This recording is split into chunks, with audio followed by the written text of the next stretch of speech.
сипқат тоқтатпайық иншалла. Ибн Аббас радиаллаху анхума қал ахада Расулуллах саллаллаху алейхи ва саллям ибнатаху лаху тақди. Пайғамбар Мұхаммед саллаллаху алейхи ва саллям өзінің қызын қолына ұстап отырған еді дейді. Тақди, яғни өлім сәтінде дейді. Бұл жерде қай қыз екендігінде қазір айтады. Кішкентай қызын қолына ұстап отырған кезде өлім сәті келіп жатыр дейді қызына. Сол кезде ұстап отырды. Фахтадонаха, оны құшақтап отырған еді дейді. Фавадааха байна ядайхи, алдына қойды. Фаматат вахи байна ядайхи. Сол құшағында отырған кезде қызы жүріп кетті дейді. Бұл қай қызы? Өзінің қызы емес, бұл жиені, яғни Зейнеп деген қызы бар ғой, соның қызы дейді. Пайғамбар Мұхаммед өте қатты жақсы көретін еді дейді, Зейнеп деген қызының қызы. Неге бұлайынан жорамалдады ғалымдар деген кезде бүйтіп айтады. Пайғамбар Мұхаммед саллаллаху 4 қызы да бой жетті дейді. Тұрмысқа шықты 4-еуі де. 4-еуінің де тұрмысқа шыққандығын көрген. Енді 3-еуі пайғамбарымыздан саллаллаху бұрын қайтыс болды. Зейнеп, Руқия, Үмму Күлсім, 3-еуі де не болды? Пайғамбарымыздан бұрын қайтыс болды. Өлім көрді. Бірақ бұл жердегі мәселе дейді, қолына ұстап отты дейді да бүйтіп. Ал тұрмысқа шыққан қызын қолына ұстап отырмайды ғой. Бұл жерде ғалымдар айтады, бұл жерде Зейнеп деген қызының қызын ұстап отқан еді дейді, кішкентай қыз еді дейді. Сөйтіп қолында ұстап отырған кезде жүріп кетті. Сахат Үмму Айман. Сол кезде Үмму Айман деген кім еді? Үмму Айман деген Пайғамбар Мұхаммед саллаллаху алейхи ва салламның анасына қызмет қылған әйел еді ғой ар жақта. Анасына қызмет қылған. Пайғамбар Мұхаммед саллаллаху алейхи ва саллам анасынан айырылған кезде кімнің қасында қалып кетіп еді сол кезде? Үмму Айманның қасында қалып кеткен, сапарда бірге жүреді ғой. Сол Үмму Айман сол кезде Сахат Үмму Айман қасында қарап отыр ғой барлығы енді. Анасына қызмет қылған адам, кейін Пайғамбар Мұхаммед саллаллаху алейхи ва салламға да қызмет қылған да. Сол Үмму Айман Сахат бақырып жылап жіберді дейді. Сахат деген, Сахат дажаж деген анай тауық шыңғырды дейді да, яғни дауысын қатты шығарып жылап жіберді дейді. Ана Пайғамбар Мұхаммед саллаллаху алейхи ва саллам қызы қайтыс болған кезде, яғни немересі, жиен немересі. Сол кезде Пайғамбар саллаллаху алейхи ва саллам айтты дейді. Атабакина айнда Расулуллах саллаллаху алейхи ва саллям. Ей, Үмму Айман, сен Пайғамбар Мұхаммед саллаллаху алейхи ва саллам қасында жылап отырсың ба дейді. Бұндай дауыс бақырып жылауға болмайды деген мағынада сөйтіп айтады. Сол кезде Үмму Айман бүйтіп айтады.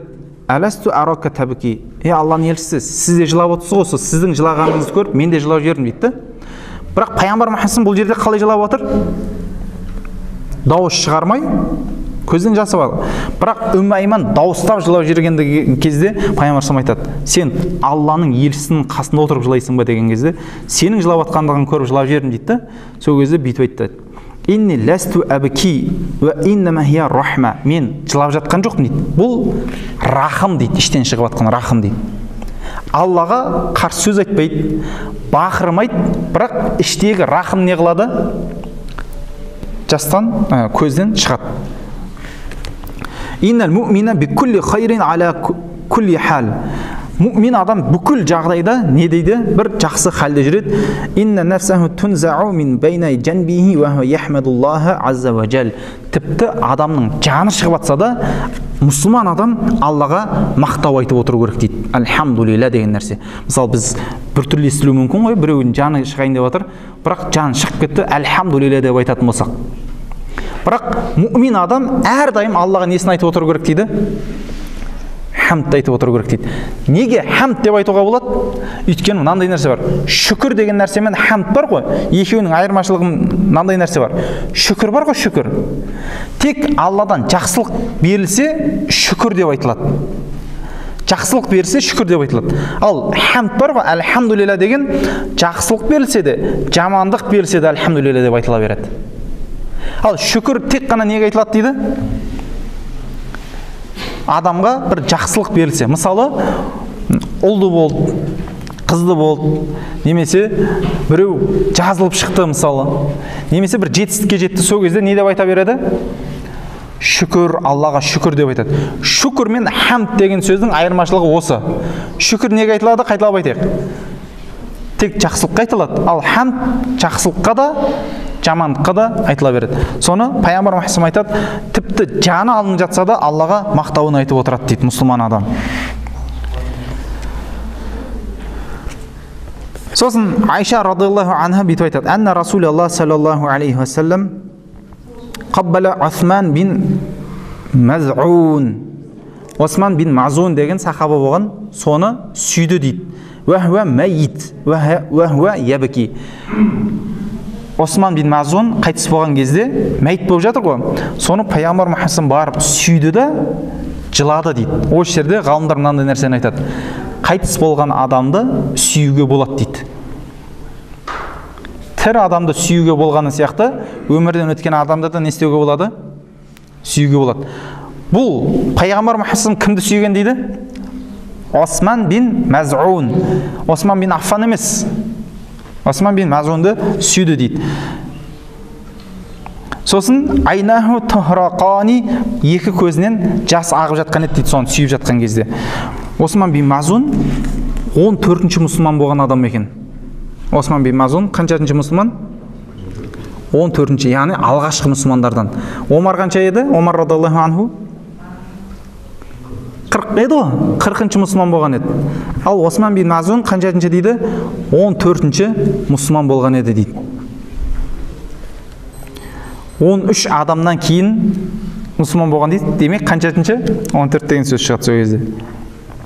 Бәдір соғысына қатысқан. Одан кейін Осман бин Маз'ун Мәдинаға көшкен сахабалар бар ғой. Солардың ішінде ең алғашқы қайтыс болған сахаба екен. Осман бин Маз'ун Мәдинаға көшті ғой барлығы. Сол Мәдинаға көшкен кезде сол сахабалардың ішінде ең алғашқы дүниеден өткен кім екен? Осы Осман бин Маз'ун. Соны пайғамбар Мұхаммед қайтыс болған кезде барып Осман бин Маз'унның сүйіп, екі көзінен жас ақты дейді. Бұны пайғамбар Мұхаммед дүниеден өткен кезде де Әбу Бәкір радиаллаху анху барып не істеген? Сүйген. Сен тірі кезінде қандай хош болсаң, өмірден өткен кезде де тура сондай екенсің деп сүйеді. Бұл жерде пайғамбар Мұхаммед жылауын айтып жатыр, бұл жерде де. Одан Анас бин Малик радиаллаху анху шахидна ибнатан ли Расулиллахи саллаллаху алейхи ва саллям ва Расулиллахи саллаллаху алейхи ва саллям жалисан алал қабр. Енді бұл жерде Умму Күлсім деген қызының қабірінде пайғамбар Мұхаммед жағдайын айтады. Райту айнахи тадмаани. Қабірінің басында отыр дейді. Умму Күлсімді жерлеп жатыр. Қызын жерлеп жатыр. Кімнің әйелі еді? Осман радиаллаху анхудың әйелі еді. Жерлеп жатқан кезде Анас бин Малик айтады, көздеріне қарасам, пайғамбар Мұхаммед көздерінен жас ағып жатыр екен дейді. Фақала афикум раджулун лам юқариф ал-лейлата. Сосын бүйтіп айтты дейді пайғамбар. Қараңыз намаңызды. Араларында енді мына жерде мынандай мағынасы бар екен. Лам юқариф ал-лейлата. Бұл түні әйелмен қосылмаған адам бар ма деп сұрады дейді. Екінші мағына бұл жерде түнде ешқандай күнә істемеген адам бар ма деп сұрады дейді. Бүгін түнде ешқандай күнә істемеген бір адам бар ма деген кезде қала Абу Талха айтты дейді. Мен деп айтты дейді. Сол кезде пайғамбар инзил фаназала фи қабриха. Сосын Умму Күлсімнің қабіріне кім түсті дейді? Абу Талха түсті дейді. Бұны не үшін бүйтіп айтып жатыр? Қараңыз, бұл хадисті тура естіп оқи салатын болсақ, түсініксіз болып қалады. Соны бүйтіп айтты дейді. Яғни ғалымдар бүйтіп түсіндіреді енді. Түнде әйелімен қосылмаған адам бар ма деген сөз қабылданады дейді. Өйткені түнде күнә істемеген адам бар ма деген кезде сахабалардың барлығы күнә істемейді дейді негізі түнде.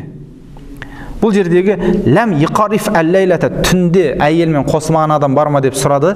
Соны не қылды дейді? Қабіріне түсірді дейді.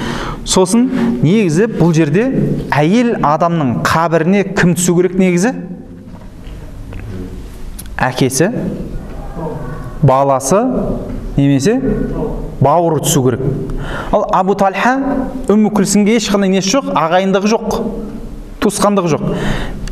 Және осы хадиске қарап ғалымдар айтқан екен ғой, әйел адамның қабіріне төртінші ізгі адамда түсуіне болады дейді. Ізгі адамда түсуіне болады дейді. Өйткені Абу Талханы түсірді дейді. Сөйтіп мынандай да бір жорамалдар айтқан екен да. Негізі Осман радиаллаху анху сол жерде тұр еді дейді. Күйеуі ғой енді. Оған ақ түс деп айтпады десе, сәл ренжіп тұрған еді дейді. Неге десе, өйткені Умму Күлсім өмірден өтетінен 2 күн алдын Осман радиаллаху анху бір күңнің, яғни ол кезде күңдер бар ғой, соның қасында болыпты да, әйелін бана ауырып жатқан кезінде қасында болмаған екен да. Соны пайғамбар естіп, сәл ренжіп тұр екен Османға. Сосын кімге түс деп айтты дейді? Абу Талха түсті деп айтты. Бұл енді ғалымдардың жорамалы. Бұл жердегі мәселе пайғамбар Мұхаммед саллаллаху алейхи несі? Жылау мәселесі. Үмму Күлсім деген қызы қайтыс болған кезде не істеп атты дейді? Жылап атты дейді. Жылауға болады шариғат бойынша, бірақ не айтуға болмайды? Тілмен, Құдай, осы біздіңкіне қарап қалдың ба деген бір ауыр сөздер бар, ондай нәрсе айтуға болмайды. Тек қана тілден не айтылады дейді, мұсылман адамда хамд айтылып тұрады дейді.